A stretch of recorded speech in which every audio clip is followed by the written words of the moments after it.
Bonjour à tous. Alors, je vous ai mis devant le massif. Vous y verrez la vie. Elles ont commencé à bien pousser. Et je vous ai choisi un instant de lecture d'Omram Mikhaël Aïvanhov.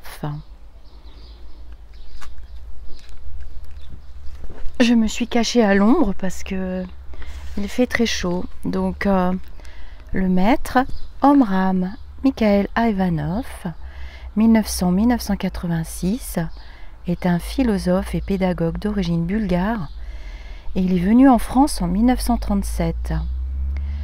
Bien que son œuvre aborde les multiples aspects de la science initiatique, il précise « Chacun doit travailler à son propre développement, à condition qu'il ne le fasse pas uniquement pour lui-même, mais pour le bien de la collectivité. À ce moment-là, la collectivité devient une fraternité. Une fraternité est une collectivité où règne une véritable cohésion parce qu'en travaillant pour lui-même, chaque individu travaille aussi consciemment pour le bien de tous. » Donc ce petit livre, c'est La mort et la vie dans l'au-delà. Donc, je vous lis la 4e de couverture. J'espère que vous aurez la chance de voir les Orosphinx. Ils sont arrivés cette semaine. J'étais très contente d'ailleurs. Et bon, il y aura d'autres fleurs. Il y aura des cosmos, des coquelourdes, beaucoup de coquelourdes. Enfin bon, vous verrez bien. Mais je sais pas, il fait peut-être trop chaud. J'en vois pas là. Bon, c'est pas grave. Vous savez, les Orosphinx, c'est ces insectes mi-oiseaux, mi-papillons. Et c'est grâce à une abonnée de la chaîne l'année dernière que j'ai découvert le nom de cette... Ah si, il y en a un là-bas. Vous le verrez peut-être pas. Alors donc, bon, moi je retourne dans mon bouquin quand même. Parce que c'est quand même un petit peu le but de la vidéo. On va pas... on pourrait papoter, servir le thé. Bon, enfin bon, bref, on est bien là. On est bien. Donc la 4e de couverture. Laissez les morts partir tranquilles là où ils doivent aller. Vos parents, vos amis, ne vous accrochez pas à eux, ne les retenez pas. Vos chagrins et vos regrets, et ne cherchez surtout pas à les rappeler pour communiquer avec eux. Vous les importunez et vous les empêchez de se libérer. Priez pour eux, envoyez-leur leur amour, pensez qu'ils se libèrent et s'élèvent de plus en plus dans la lumière. Si vous les aimez vraiment, sachez que vous serez un jour avec eux. C'est la vérité. Combien de fois, je vous l'ai dit, là où est votre amour, c'est là que vous serez un jour. Omram Mikhaël Aïvanhov. J'espère que je prononce bien. Je lirai vos commentaires. Allez, c'est parti. Pour la science initiatique, l'être humain est un reflet, une image de l'univers, et donc, comme l'univers, il est composé de régions, de corps différents. La science officielle n'est pas encore arrivée à admettre cette réalité, et de là proviennent bien des erreurs, notamment en médecine et en psychologie. Les hindous divisent traditionnellement l'être humain en 7 corps, et la plupart des spiritualistes acceptent cette division. Le corps le plus matériel et le seul visible pour nous est le corps physique. Mais il existe 6 autres corps composés d'une matière de plus en plus subtile. Les corps éthériques, astral, mental, causal, bouddhique et atmique. En réalité, le corps éthérique fait encore partie du corps physique et il existe sous 4 états appelés éther chimique, éther vital, éther lumière et éther réflecteur. C'est pourquoi on peut diviser le corps physique en 7, les états solides, liquides, gazeux et les 4 états éthériques. Les autres corps peuvent également être divisés en 7. Ainsi, dans l'astral, il y a 3 régions inférieures et 4 régions supérieures. Et c'est là, dans ces régions supérieures, que vivent les anges. Qu'est-ce qu'un ange? Un ange est une créature immortelle, faite d'une matière tellement pure, tellement subtile, que rien de mauvais ou d'obscur ne peut l'atteindre.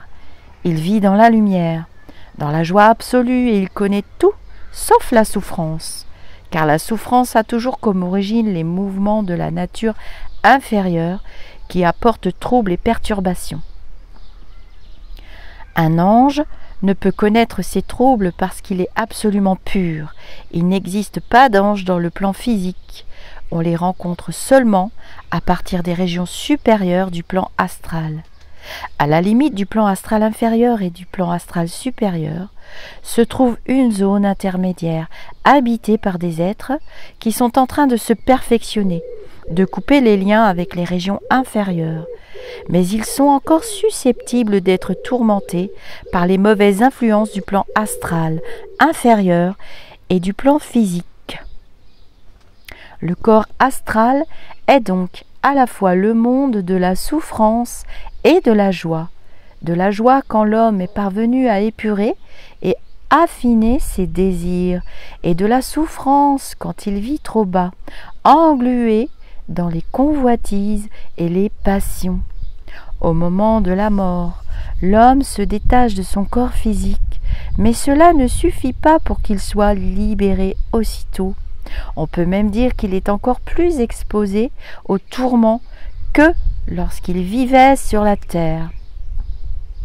En effet, pendant la vie terrestre, notre corps physique est une carapace, une cuirasse qui nous empêche de sentir la réalité du monde psychique. Mais quand on se libère du corps physique par la mort et qu'on se retrouve dans l'astral sans défense, on risque alors de beaucoup souffrir et d'être très malheureux. L'enfer n'est rien d'autre qu'un état de conscience vécu très intensément dans le plan astral. Ce n'est qu'une fois purifié par la souffrance qu'on peut enfin sortir et en sortir.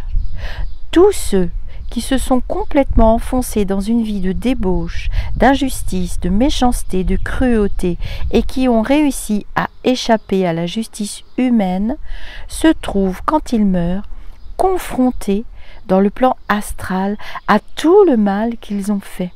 Ils ne peuvent plus découvrir aucun refuge nulle part, parce qu'ils n'ont plus le corps physique qui les protège et les insensibilise. Ils éprouvent exactement les souffrances qu'ils ont fait subir à d'autres êtres quand ils étaient sur terre. Il vous est arrivé sans doute de faire des cauchemars, et vous avez remarqué que le plus souvent, ce cauchemar s'interrompait tout à coup parce que vous vous réveillez en sursaut, tout content de vous retrouver bien à l'abri dans votre corps physique en vous disant « Oh, heureusement, c'était qu'un rêve, pourquoi ce réveil en sursaut ?» Parce que votre subconscient, dans votre subconscient, vous savez que pour vous défendre des êtres ou des forces hostiles du plan astral, vous devez rentrer dans votre corps physique, qui est comme une forteresse où vous pouvez vous mettre à l'abri. Si vous restez dans le plan astral, vous continuez à être à la merci des ennemis. Mais vous quittez ce plan, vous rentrez dans votre corps physique, qui est épais, solide, et vous leur échappez. C'est exactement comme si, étant poursuivi dans la rue, vous trouviez refuge dans une maison. Là, ni les couteaux ni les balles ne peuvent vous atteindre. La même loi existe dans tous les domaines, car il peut aussi arriver que pendant leur méditation, certaines personnes se dédoublent et soient attirées dans les régions dangereuses du plan astral, où, là aussi, elles sont poursuivies, menacées. La première chose qu'elles ont alors à faire, c'est de rentrer dans leur corps physique pour se mettre à l'abri. Le corps physique est une bonne forteresse, mais quand on le quitte au moment de la mort, si on a transgressé les lois de l'amour, de la sagesse et de la vérité, on est forcé de payer dans le plan astral pour toutes ces transgressions. Ce ne sont pas des inventions. Les plus grands maîtres de l'humanité l'ont toujours dit. De grands artistes, peintres, poètes ont représenté ce monde dans leurs œuvres et des personnes cliniquement mortes pendant 3 ou 4 jours sont revenues ensuite à la vie et ont pu raconter ce qu'elles avaient vu dans le plan astral. Le ciel permet ainsi de temps en temps à quelques personnes de faire cette expérience pour assagir les humains, leur rappeler certaines vérités.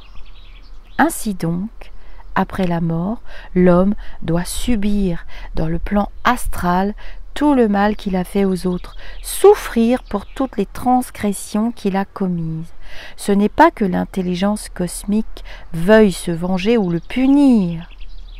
Elle veut seulement que l'homme devienne parfaitement conscient de tout ce qu'il a fait sur terre, parce que souvent, il a fait souffrir des êtres sans même s'en rendre compte. Et cette ignorance est inacceptable, elle l'empêche d'évoluer. L'intelligence cosmique nous fait donc passer par les souffrances que nous avons infligées aux autres pour que nous apprenions bien que nous avons fait ce que nous avons fait et que nous puissions nous corriger. Le temps que nous y passons dépend de la gravité de nos fautes. Certains qui n'ont pas commis de grands crimes franchissent vite cette étape, alors que d'autres resteront des années dans les souffrances. Quand l'homme a payé exactement ses dettes, il entre dans la première région de l'astral supérieur, où il vit dans la joie, l'émerveillement, à cause du bonheur qu'il a donné aux autres sur la terre. Tout ce qu'il a fait de bon pour eux, les aider, les encourager, leur donner de l'espoir, éveiller en eux la foi ou l'amour. Il doit le vivre aussi dans l'astral, amplifié à l'infini. C'est à ce moment-là seulement qu'il se rend compte de ce qu'il a fait sur la terre, car il arrive, en effet, que certains êtres très évolués fassent du bien sans jamais savoir combien de personnes ils ont rendues heureuses, à combien de gens ils ont apporté la joie, le bonheur, la vie. Ils le font instinctivement, sans y penser. Mais l'intelligence cosmique veut que l'on connaisse tout. Alors, après leur mort, il faut que ces bienfaiteurs inconscients voient, comprennent, sentent tout le bien qu'ils ont pu faire, et ils en restent éblouis. Ensuite, ils montent plus haut, dans la région du plan mental supérieur, le plan causal, où toutes les richesses, les trésors de la sagesse leur sont offerts, tous les mystères de l'univers leur sont révélés, toute la beauté des régions célestes leur est montrée. Puis ils montent plus haut encore, dans le plan bouddhique, et là, unis à l'âme universelle, ils vivent une vie de bonheur indescriptible. Après, ce qui se passe dans le plan atmique, il n'y a pas de mots pour l'exprimer. C'est la fusion complète avec le Créateur. Lorsque l'homme doit se réincarner, il repasse par les mêmes régions atmiques, bouddhiques, causales, etc. en prenant dans chacun des matériaux, chacune des matériaux pour s'en faire un vêtement, c'est-à-dire un corps de plus en plus dense au fur et à mesure de sa descente dans la matière. Alors il y a un petit astérix qui dit, entre parenthèses, sur la réincarnation et ses lois, voir chapitre 8 de l'homme à la conquête de sa destinée. Voilà, donc c'est un autre petit bouquin que je me fournirai. Oui, je vais l'acheter puis je ferai la lecture. Ça complétera celle-ci. Alors, on en était à l'arrivée dans la matière. Quand il arrive dans le plan physique, comme un tout petit enfant, il ne se souvient plus de rien, ni ce dont il a souffert, ni de ce dont il s'est réjoui, ni de ce qu'il a appris. Mais tout est là, accumulé en lui, et il en retrouvera la mémoire un jour s'il accepte certaines disciplines, certaines règles de vie, sous la conduite d'un maître ou d'un coach. Ceux qui réussissent à faire sortir de la profondeur de leur être le souvenir de ce qu'ils ont vécu dans l'au-delà avancent beaucoup plus rapidement sur le chemin de l'évolution. Malheureusement, la majorité des humains est tellement attachée au plaisir et aux passions de la terre que toutes ces connaissances, toutes ces richesses profondément enfouies en eux le resteront encore longtemps avant qu'ils puissent en bénéficier. Bienheureux ceux qui connaissent cette réalité et qui croient en elle, car ils ne peuvent plus accepter de vivre une vie médiocre. Chaque jour, ils peuvent avancer, progresser en intelligence, en amour, en maîtrise de soi pour devenir utiles à toute l'humanité. Mais je reviens à l'essentiel, que lorsque l'on croit ou non à la survie de l'âme après la mort, tout s'enregistre en nous à notre insu. La nature a dépassé depuis longtemps les grands électroniciens. Elle a placé à la pointe de l'homme une bobine magnétique de la taille d'un atome, qui tourne pendant toute la vie et qui enregistre tout. Quand l'homme part de l'autre côté, il se détache de son corps physique, mais il garde cette petite bobine. Les juges d'en haut l'invitent en silence à contempler le film de sa vie, et il revoit tout en détail. Oui, personne ne peut échapper à cette loi. Tout dans la vie s'enregistre. On doit payer dans le plan astral pour chaque transgression que l'on a commise ici-bas. Et on ressent tout avec beaucoup d'intensité parce qu'on n'a plus la protection du corps physique. Il n'y a rien de plus terrible que d'être nu et vulnérable dans le plan astral, car les pensées, les sentiments des vivants viennent directement vous mordre, vous piquer, vous brûler. Vous ne pouvez pas leur échapper. Même les regrets et les chagrins des vivants que l'on a laissés sur terre sont un tourment pour les morts. Ce n'est qu'au moment où vous entrez dans le plan causal que plus rien ne peut vous atteindre. Vous êtes au centre d'un cercle magique de lumière et rien ne peut le franchir si vous ne le voulez pas. Le domaine de l'âme et de l'esprit est vraiment extraordinaire. Et puisque vous êtes encore dans une école initiatique, si vous savez être patient, tenace, vous apprendrez beaucoup. Mais attention, je dois vous mettre en garde. Si vous vous laissez attirer par des futilités et que vous renonciez à cette richesse spirituelle pour les petites bricoles de la vie quotidienne, quand vous partirez dans l'autre monde, vous passerez par des états de conscience terrifiants parce que vous n'aurez pas su apprécier ce qui est pur, sacré, divin. Vous me direz, mais pourtant, ce n'est rien, je n'ai assassiné personne. Ben si, c'est grave. Le fait de ne pas apprécier le côté divin n'est pas un bon signe pour vous. Cela veut dire que dans le passé, vous avez vécu d'une façon tellement déplorable que vous vous êtes préparé des corps astral et mental tout à fait défectueux. Vous avez tellement retardé votre évolution que maintenant, il vous manque quelque part un élément qui vous rende sensible au monde divin. Et vous devez souffrir, vous devrez souffrir et vous devez souffrir pour l'acquérir. C'est signé Le Bonfin, 26 septembre 75. Ah bah ça tombe bien parce que je me demandais à peu près à quelle date il avait il avait écrit le livre, excusez-moi. Je suis fatiguée, j'ai la langue qui fourche. Quand un homme meurt, son âme se sépare du corps physique. Mais pendant qu'il est vivant, l'âme aussi peut quitter le corps à tout moment pour voyager dans l'espace, s'instruire ou même visiter les amis qui vivent très loin dans d'autres lieux, afin de les aider, de les consoler, de leur faire des révélations. Très peu de personnes sont capables de se dédoubler. Même la nuit, quand elles dorment, leur âme reste là, à tourner autour du corps physique, sans rien apprendre ni faire aucun travail.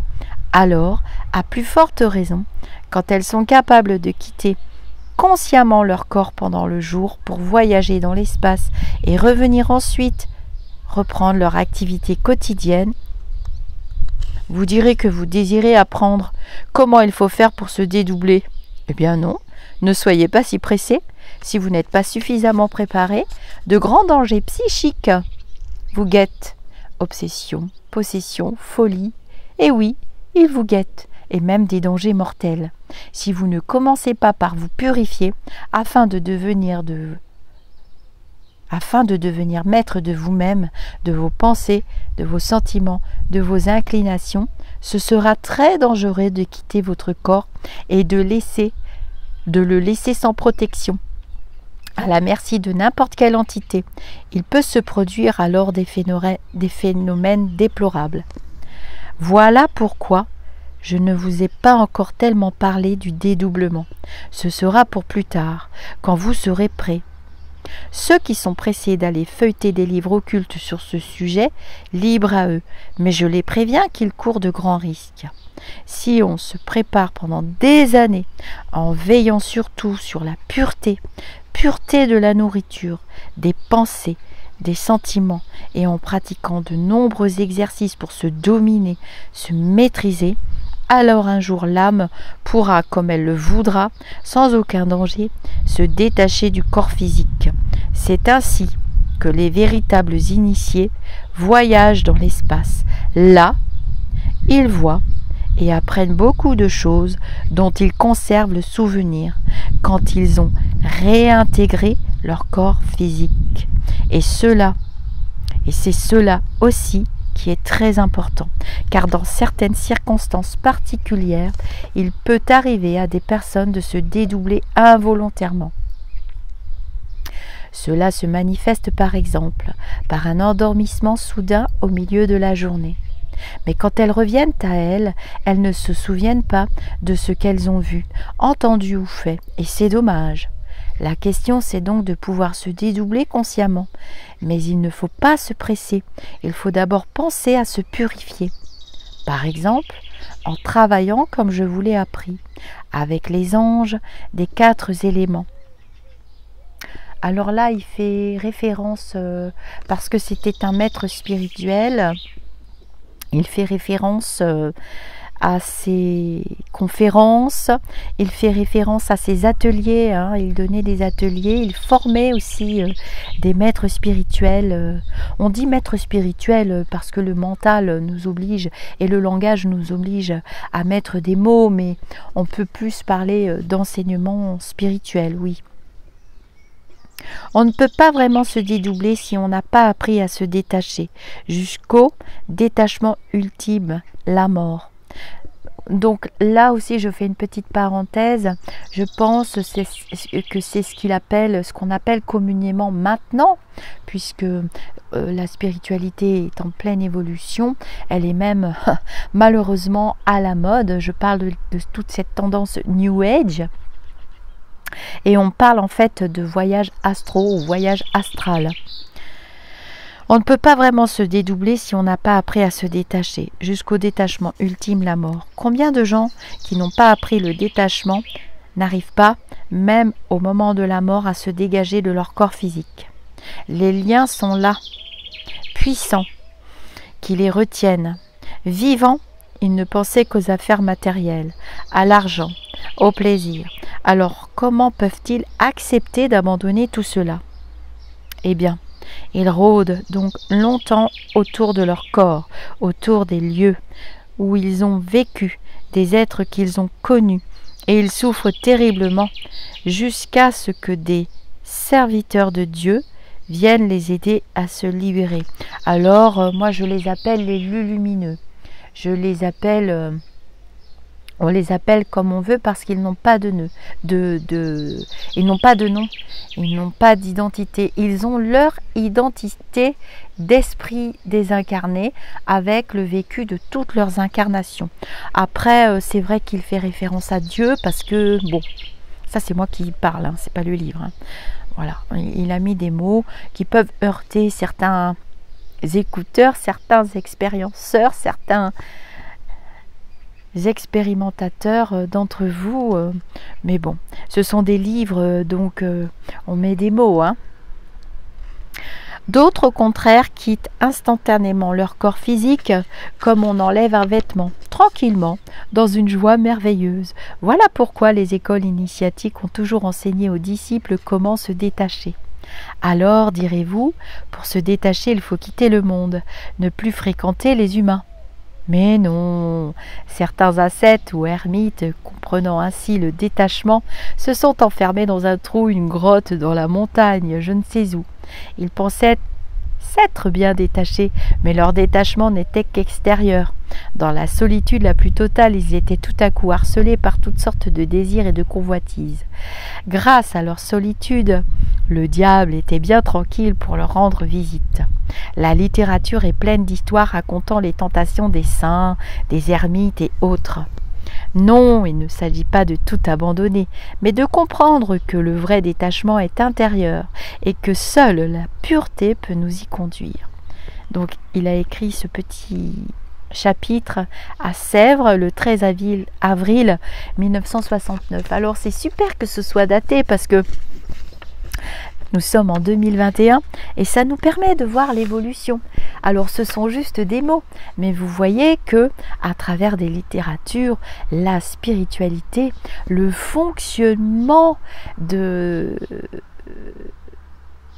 nos expérimentations restent toujours les mêmes.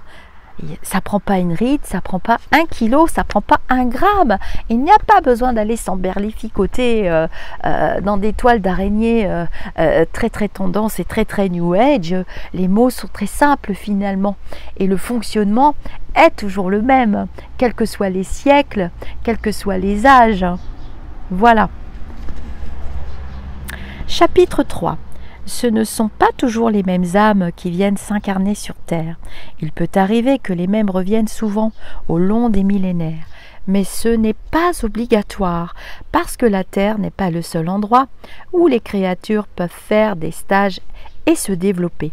Partout dans l'univers, il y a des terres où les créatures s'instruisent.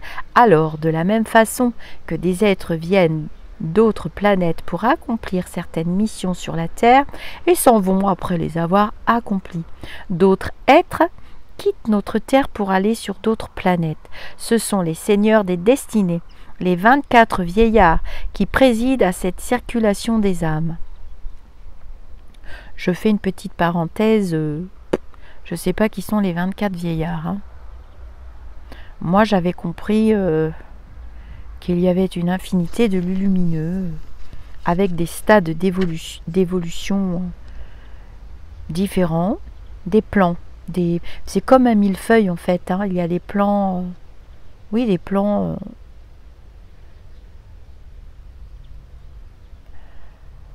Je fais référence ici à James Van Praagh, qui est un grand conférencier aussi. J'ai fait les instants de lecture sur l'âme et son cheminement, vous trouverez dans les playlists. Je vous invite fortement à lire ce livre d'ailleurs, où il parle d'immeubles, comme des immeubles avec des étages, et comme une grande tapisserie avec des plans différents, des étages différents, quoi. Voilà, bon, j'ai fait un petit aparté. Mais au moment où l'homme meurt, les portes de la terre se ferment derrière lui. Il se trouve engagé dans un autre courant et il n'a pas le droit de retourner en arrière. C'est pourquoi il n'est pas bon d'évoquer les morts, parce qu'on empêche leur évolution.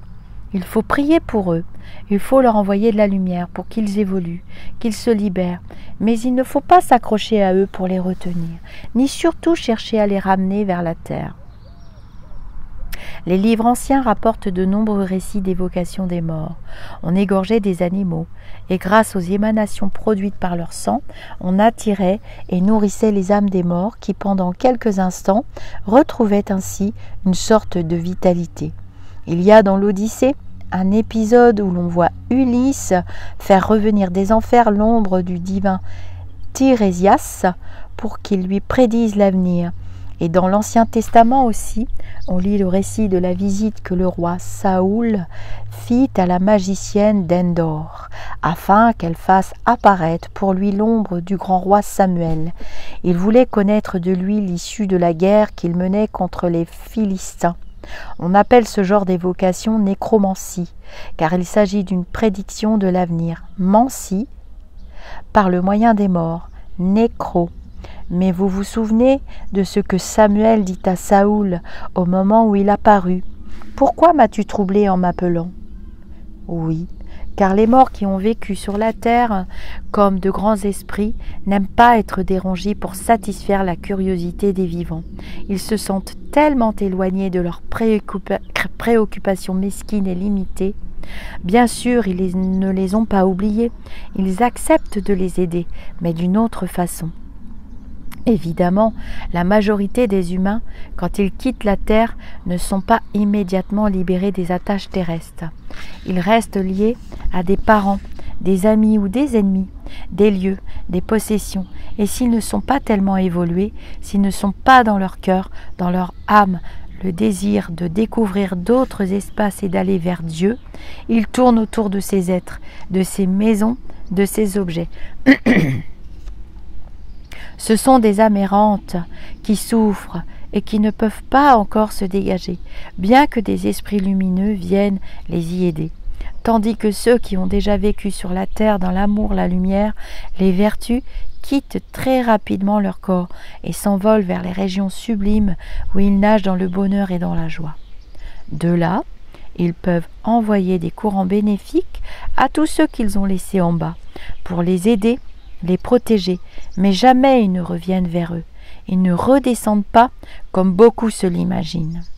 Du moment qu'ils sont morts, ils sont très loin de la terre et ils ne reviennent pas. Vous direz, mais alors, comment se fait-il que les spirites croient entrer en communication avec certains personnages illustres du passé ? Non, en réalité ce n'est pas avec eux qu'ils communiquent, mais voici ce qui se passe. Quand l'être humain se dégage pour partir de l'autre côté, il laisse certains de ses vêtements. Bien sûr, je ne parle pas des vêtements physiques, mais éthériques et astraux, qui flottent dans l'atmosphère et sont imprégnés de tout ce que l'être a vécu.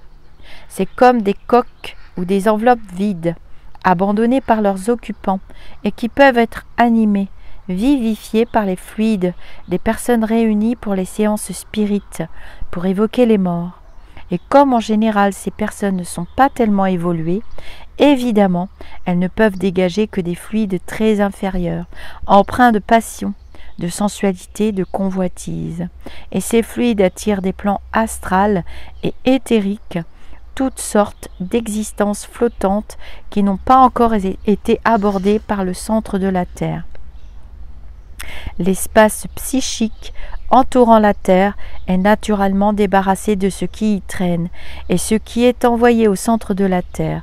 Cependant, certaines entités inférieures, qu'on appelle des larves, des élémentaux, sont encore là. Je vous ai déjà parlé des élémentaux, hein. J'ai fait la vidéo, vous pouvez aller voir dans les playlists. Et ce sont elles justement qui apparaissent souvent dans les séances spirites pour tromper et égarer les humains. Et non seulement elles les égarent et les trompent, mais elles les épuisent parce que pour rester un peu plus longtemps vivantes, elles absorbent la vitalité des humains. Alors ça c'est vrai, hein. Il y a beaucoup de personnes qui rêvent d'être médium, d'ailleurs on appelle ça le médium, la capacité à communiquer. Mais en fait, elle communique avec exactement à peu près ce qui est décrit dans ce passage. Je ne vais pas me tuer à le répéter. D'ailleurs, dans le dernier livre de Patricia Daré, je fais référence aussi, je vous ferai d'autres instants de lecture. Vous avez la vidéo. Elle, dans ses conversations avec... dans son dernier livre, elle explique...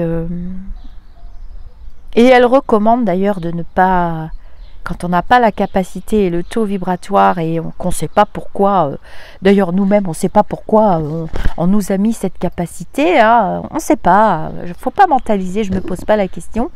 Il n'y a que certaines personnes, comme il le dit très bien par rapport au voyage astro, par rapport à tout ça, non, c'est pas donné à tout le monde. Vous appelez ça comme vous voulez, une possibilité, un don, une capacité... C'est pas donné à tout le monde. Et il ne faut pas le faire d'ailleurs. Voilà, elles absorbent la vitalité des humains. Il est à la portée de l'esprit le plus inférieur d'entrer dans la tête d'un médium et de vous parler au nom de qui vous voulez, Moïse, Jésus, Jeanne d'Arc. Cela ne prouve pas sa supériorité. Je suis tout à fait d'accord avec ce qu'il écrit. Et Allan Kardec, puisqu'il est immensément connu, Allan Kardec l'a dit et dit et redit dans le grand livre des esprits et dans le grand livre des médiums. À vous d'aller vous documenter. Et en tout cas, ce n'est pas un ramassis de personnes frivoles, curieuses, sensuelles, comme on en trouve tant dans les réunions spirites, qui va attirer des esprits évolués. Tout ce qu'elles peuvent attirer, ces personnes, c'est la racaille qui peuple l'astral inférieur, des larves, des débris, des ombres. Par contre, si des... J'ai remarqué d'ailleurs qu'il y avait certains grands médiums très populaires qui remplissent de très grandes salles, il y en a d'ailleurs qui ont été démasqués, hein, qui vous font payer très cher d'ailleurs leurs séances. Je sais pas, je comprends pas parce que... finissent par raconter n'importe quoi sur les réseaux sociaux, par faire peur, même ça fait peur. Je reçois d'ailleurs des messages dernièrement avec des vidéos, des captures d'écran de ces très très grands médiums très connus actuellement hein, dans la tendance New Age. Je me dis mais mon Dieu, ils ne voient pas qu'ils sont tout gris. Leur lumière n'est pas la même. Et leur discours a des consonances judéo-chrétiennes qui me dérangent. Ouais, des donneurs de leçons, j'aime pas du tout. Leurs écrits. Faut pas faire les bonhommes allumettes, faut pas faire ci, faut pas faire ça. Ça parle de vortex, de trous noirs, de je sais pas quoi. Mais forcément, hein, si eux sont en connexion avec des larves, nous c'est pas notre problème. Hein. Mais bon. Chacun doit faire la part des choses. Par contre, si des êtres purs, lumineux, désintéressés se réunissent pour prier et envoyer de la lumière, des entités vraiment lumineuses peuvent se manifester parmi eux, mais pas du tout à la façon dont les esprits se manifestent dans les cercles spirites. Bah, vous voyez, ce livre qui est quand même pas récent du tout, hein, parle vraiment d'entités lumineuses. C'est pour ça que je les appelle les lumineux. Je n'avais pas lu ce livre. Hein. Tous les livres que je lis, bon, à part les livres des esprits, des choses comme ça, mais tous les livres que je lis, toutes ces lectures me sont envoyées par les lumineux. Hein. Comme je vous l'ai déjà dit, je ne suis qu'une simple petite secrétaire et rien d'autre. C'est gratuit. C'est mon temps terrestre que j'utilise, rien d'autre. Bah voilà.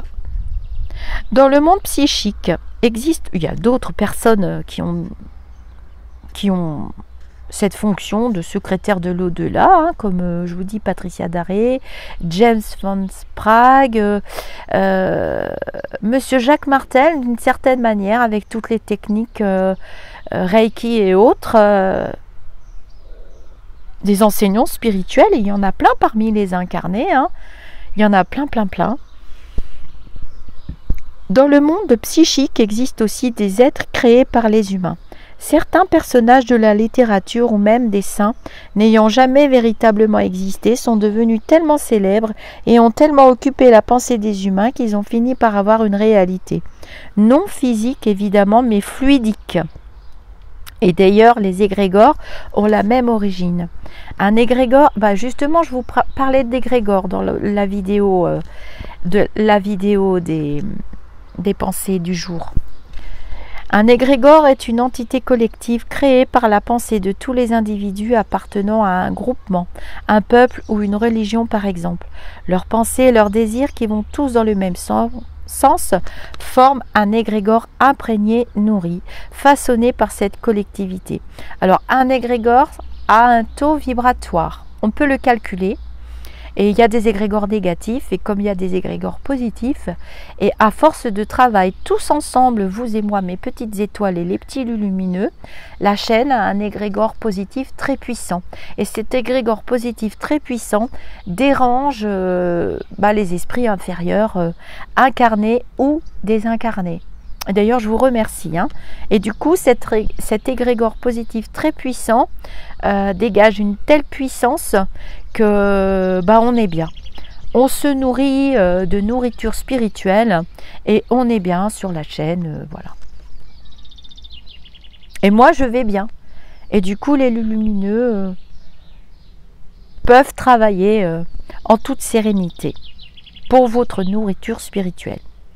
Leurs pensées, leurs désirs qui vont tous dans le même sens forment un égrégore imprégné nourri, façonné par cette collectivité.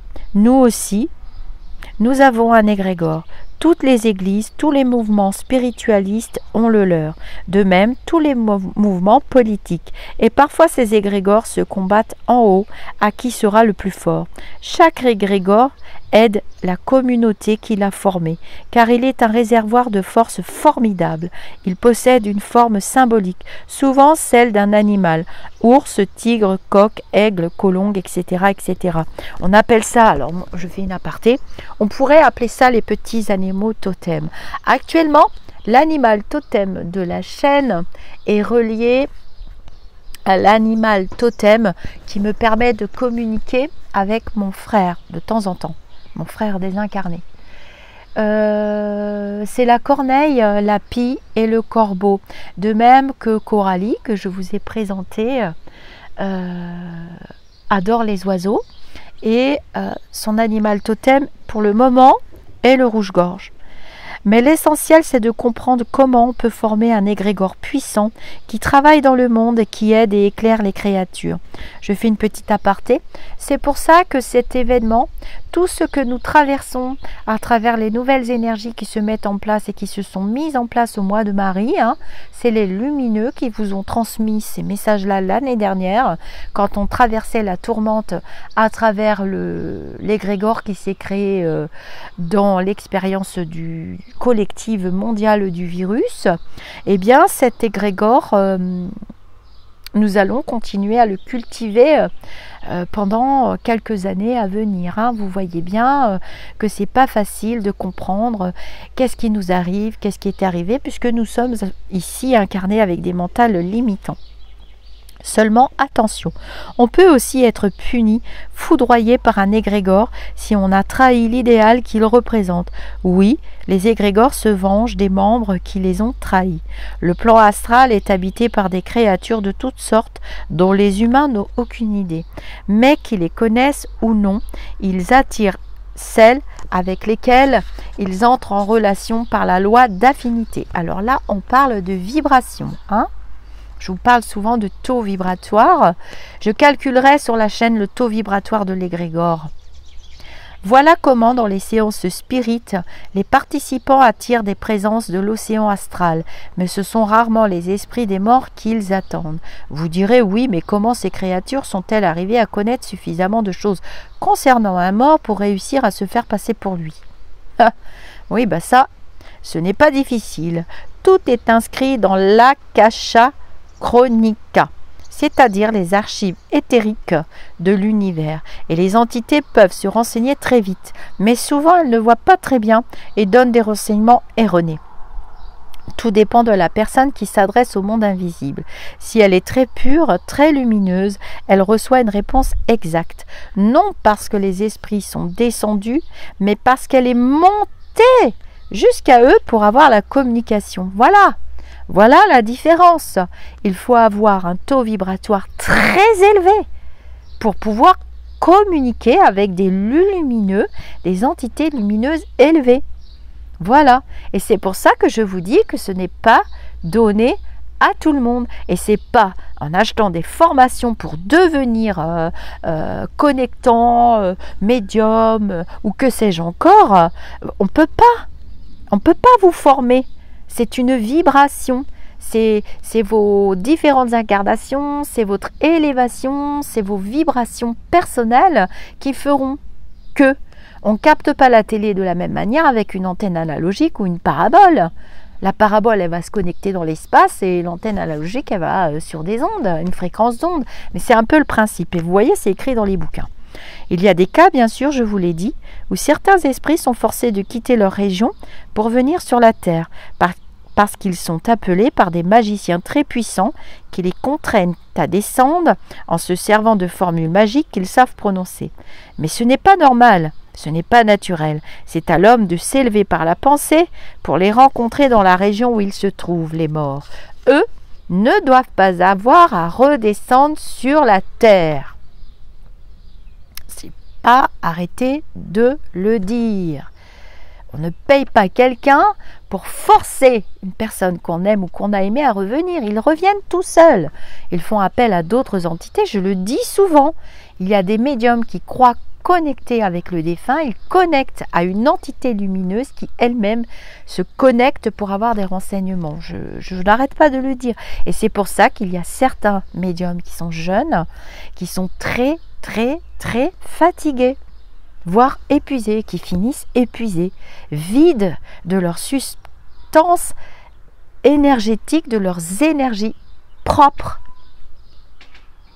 Il existe deux sortes de magie, l'une par laquelle on s'adresse aux êtres supérieurs dont on veut obtenir les bénédictions, et cela s'appelle une invocation, et une autre par laquelle on veut faire revenir les âmes des morts pour qu'ils se manifestent, et cela s'appelle une évocation. Mais en général, je vous l'ai dit, on ne réussit pas à obtenir la présence réelle de ces esprits qu'on a voulu évoquer ou invoquer. Ce sont les autres créatures qui prennent leur forme ou leur voix parce qu'elles ont intérêt à tromper les humains. Il faut donc être très prudent. Moi, je n'ai jamais recommandé de participer à des séances spirites, jamais, au contraire. Quand j'étais jeune, j'ai assisté à quelques-unes, mais j'ai très vite compris que les gens qui sont là sont empêtrés dans leur sensualité, leur convoitise, leurs ambitions. Alors, sous prétexte de communiquer avec leurs parents ou leurs amis, ils attirent des créatures astrales dont ils n'arriveront pas à se débarrasser parce qu'elles essaieront de satisfaire leurs désirs inférieurs à travers eux. C'est pourquoi beaucoup de spirites ont très mal fini. Alors, laissez les morts partir tranquilles, là où ils doivent aller. Parents, amis, ne vous accrochez pas à eux, ne les retenez pas par vos chagrins et vos regrets, et ne cherchez surtout pas à les rappeler pour communiquer avec eux. Vous les importunez et vous les empêchez de se libérer. Priez pour eux, envoyez leur amour, pensez qu'ils se libèrent et s'élèvent de plus en plus dans la lumière.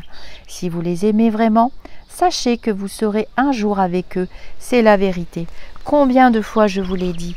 Là où est votre amour, c'est là que vous serez un jour. C'est signé Sèvres, le 6 mars 66. Alors, il y avait quelque chose que je voulais vous lire, qui était... voilà. Une petite astérix assez longue. Dans une autre conférence, je vais juste changer de place parce que il y a du bruit. C'est pas grave, hein. Il y a d'autres fleurs. il y en a toujours. On va vous mettre près de la valériane, juste pour finir. Voilà. Alors, dans une autre conférence, Omram Michael dit « Quant au moment de la transfiguration sur le mont Tabor, Jésus est apparu à ses disciples. Il était tellement lumineux et rayonnant qu'ils n'ont plus supporté cette lumière et sont tombés la face contre terre. Cette transfiguration était une irruption de son corps spirituel, son corps de gloire dans le plan physique. Le moment n'était pas encore venu pour Jésus de détacher son corps glorieux du corps physique pour vivre définitivement en lui, mais il pouvait déjà apparaître dans la plénitude de sa manifestation. Quelques personnes ont pu voir le corps glorieux de certains initiés quand ils étaient dans des états de ravissement et d'extase. Leur visage rayonnait, la lumière jaillissait de tout leur être. C'est grâce à ce corps que les initiés peuvent voyager dans l'espace, traverser les montagnes et même pénétrer jusqu'au centre de la terre, car il n'est arrêté par aucun obstacle matériel. Il peut même agir à distance sur les créatures pour les aider. Oui, et même si son corps physique est malade, un initié peut toujours travailler et envoyer de l'aide, car le corps physique et le corps de gloire sont deux réalités tout à fait différentes. Mais même si un initié est mourant, même s'il est mort, son corps de gloire est là, vivant, rayonnant. Il peut toucher les créatures dans l'espace pour les instruire, les conseiller, les consoler et leur donner ses bénédictions. Voilà. Alors, je vois que je ne suis pas la seule... Oh, il y a un neurosphinx. Attendez, je ne sais pas si vous le voyez. Attendez, il est là, ouais. Waouh! Je vais peut-être baisser.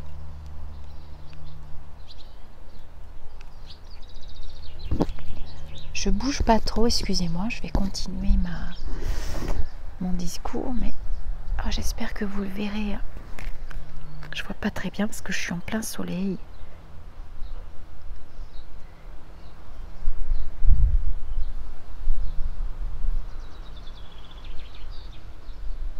Ouais, vous le voyez là, il est en plein milieu. Oh, c'est magnifique. Il est tout seul. Je vais pas bouger. Oui, alors je vous disais, je sais même pas si ça a des oreilles ces animaux-là, tiens. Mais je lirai vos commentaires. Hein. Je vous disais que je vois des médiums, on va dire célèbres, hein, parce que... Attendez, je bouge pas trop quand même. Sinon, il va s'en aller. Ouais, il est là. Ah, waouh, on le voit super bien. Je vous disais qu'il y a d'autres médiums célèbres. Je remercie mes petites étoiles. Hein. Alors, Violetta, Marie-Thérèse, la petite fée Morgane, Prissou, mes petites modératrices, Emmanuel, et d'autres personnes, j'ai oublié les prénoms, qui m'envoient des vidéos. Il est là, regardez. Qui m'envoient des vidéos, des captures d'écran de texte et de médiums beaucoup plus célèbres que moi, plus âgés aussi, puisque c'est une fonction qui évolue avec l'âge, vraiment. Hein. On n'a pas la même capacité vibratoire parce qu'il faut pouvoir encaisser cette charge d'énergie en fait. C'est une charge d'énergie extrêmement puissante. Vous voyez, c'est décrit dans le livre. Hein. Je vous remets quand même le livre pour ceux qui voudraient le relire. C'est une charge d'énergie extrêmement puissante et c'est pour ça que beaucoup de médiums célèbres commencent à s'insurger sur tout ce que vous voyez partout et qui vous salissent votre spiritualité, la vôtre. On vous vend maintenant des formations pour devenir médium, pour devenir magnétiseur. Que vous fassiez une formation pour des techniques énergétiques, le Reiki, le Laoshi, il y en a plein d'autres, hein, venus de cultures différentes, Japon, Chine, Hawaï, Afrique et autres. Déjà, premièrement, ce ne sont pas des magies, parce que vous m'avez demandé, hein, ce ne sont pas des magies, ce sont des techniques de séance, de transmutation, de transmission d'énergie. Ça n'a rien à voir. Hein. Effectivement, certaines techniques comme le Laochi, je le découvre, ça n'a rien à voir avec le Reiki. On se connecte à des entités lumineuses, mais ce n'est pas de la magie. Il n'y a pas de peur à avoir. Puis ça, si ça ne vous plaît pas, vous arrêtez. Par contre, qu'on vous incite ou qu'on vous fasse croire que vous avez des dons, des capacités, on a tous des capacités, on a tous une connexion, une petite voix intérieure, une connexion spirituelle, évidemment. Évidemment qu'on l'a tous, mais on n'est pas tous médiums, non. Non. La charge des petits lumineux, pour ceux qui suivent la chaîne, vous avez vu que c'est très puissant. J'ai transmis du mieux que je pouvais leur message. Ce sont des êtres désincarnés qui ne sont pas tout le temps là. Ils vaquent à leurs occupations, ils sont dans d'autres vibrations aussi, des plans vibratoires, on appelle ça comme ça. Je continue moi-même mes initiations, je marche sur mon chemin spirituel tout comme vous. Je n'ai rien d'extraordinaire, ni de plus ni de moins, mais j'ai quand même la capacité d'avoir cette connexion. Et pour faire encore référence à Patricia Daré, on m'a envoyé des vidéos, merci Marie-Thérèse, où elle l'explique très bien et elle s'insurge. Alors c'est pas du scrogneux, c'est juste pour vous dire de faire attention parce que vous serez déçus. Voilà, vous perdrez de l'argent et vous serez déçus. Et puis il faut pas les déranger tout le temps. Non, faut pas les déranger tout le temps. Il y a des êtres humains qui ont la capacité, il est là, regardez. Mais bien souvent, ils ne sont pas voyants. Ils ne se connectent pas à des entités qui vous permettent de voir clair en vous. Non, non, non, non. C'est expliqué dans cet instant de lecture. C'est très bien décrit, je trouve, et ça me permet d'affirmer ce que je dis. Je m'appuie toujours sur une littérature. Je ne sais pas ce que je vais trouver dans les livres quand je les prends, puisque c'est les lumineux qui me les conseillent, et je vous les conseille aussi. Je ne porte pas de jugement. Moi, il faut se dégager du jugement. Mais je vois beaucoup de petits médiums qui sont très fatigués parce que, par exemple, ils veulent faire absolument ce qu'on appelle maintenant de la guidance. Il faut quand même être très très éveillé pour guider quelqu'un d'autre. On ne peut pas se permettre de faire n'importe quoi. De la guidance, voyance, spirituelle, je sais pas quoi. C'est très New Age. Qu'est-ce que ça veut dire au fond? Voilà. Du contact défunt tous les jours, tous les jours, tous les jours. Mais Seigneur, Seigneur, Seigneur, laissez-les tranquilles, vous allez vous épuiser. Vous les épuisez, on les retire dans la matière. Ils viennent de toute façon tout seuls. De temps en temps. De temps en temps. Mais je vois maintenant des groupes de 12 000, 15 000, 20 000 personnes où on vous enferme là-dedans et on vous incite à donner de l'argent, de l'argent, de l'argent, de l'argent. C'est de la matérialité encore. C'est pas un jugement, hein. Vous ferez votre chemin, mais vous serez forcément déçus, inévitablement. Donc voilà. Alors, pour les personnes qui arrivent sur la chaîne, si vous voulez recevoir une petite notification quand je poste une vidéo, en fonction de mon emploi du temps qui est vraiment très très chargé, puisque même actuellement je prépare les ateliers, des ateliers alors des ateliers d'apprentissage au pendule, tout ça on peut l'apprendre, hein. Ce sont des techniques comme j'ai appris le Reiki, j'ai participé aussi à des ateliers que j'ai payés, j'ai appris le Lao Chi, je suis encore en formation avec ma petite Coralie. Oh, il est là, attendez, je tourne la caméra. Oh, il est parti, flûte. Bon, on va peut-être en croiser un autre. Donc des ateliers pendules, débutants, intermédiaires et hautes, des ateliers cartomancie, parce que j'ai vu que vous adoriez ça. Donc si vous voulez recevoir une petite notification quand je poste une vidéo sur la chaîne, il faut vous créer un compte YouTube avec une adresse mail valide et vous recevrez une petite notification. Et quand vous vous abonnerez à d'autres chaînes, vous recevrez une notification de l'autre chaîne, évidemment. Moi, je suis moi-même abonnée à d'autres chaînes, évidemment. J'aime bien. Je mets mon casque. Soit je jardine, soit je cuisine, soit je fais ma vie. Et j'écoute. Voilà, j'écoute les vidéos. Je lirai tous vos commentaires, n'hésitez pas. Je vais inviter une très belle personne. Je vais vous faire une petite vidéo à part qui s'appelle Lucie. Et qui vous a posté de très beaux poèmes que j'ai lus sur la chaîne. Il y a des playlists aussi pour ceux qui arrivent, vous allez dans playlists. Et dans les playlists, voilà. Sur mon site internet lisarcamela.com, vous avez la boîte à outils pour ceux qui se perdent dans les playlists. J'ai eu l'idée de mettre ça sur mon site. Merci les petits lumineux. Dans la boîte à outils, vous avez juste à cliquer sur le bouton et vous êtes redirigé sur la vidéo qui peut vous convenir. C'est des outils de nettoyage énergétique très puissants que j'ai testé bien évidemment. Sur cette chaîne, on travaillera beaucoup les affirmations positives, c'est ce qu'on a commencé à faire depuis longtemps. Et la loi d'attraction, tranquillement, on l'explique. Je vous l'explique avec des mots le plus simple possible. J'ai eu beaucoup de mal moi aussi à assimiler puisque nous sommes formatés depuis tout petit dans cette culture judéo-chrétienne. C'est normal que nos mentaux deviennent très limitants. Ils sont déjà limitants à la naissance, mais alors ça s'aggrave avec la vie parce que en grandissant, on nous fait rentrer dans des moules. Voilà, la spiritualité n'est pas une religion. c'est plutôt le contraire.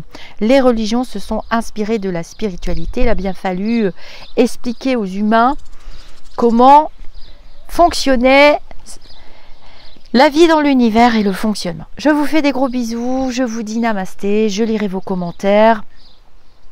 Nous sommes dimanche. J'ai tellement envie de vous montrer mes pavots de Californie. Alors quand les coquelourdes vont être en fleurs, vous allez voir la tuerie du siècle. Je vous fais de gros bisous, mes petites étoiles. Et je vais recevoir toutes vos pensées lumineuses. On continue de cultiver l'égrégore. Je vous promets que dans la semaine, je trouve 5 minutes pour calculer l'égrégore de la chaîne. Ce sera peut-être avec la petite vidéo des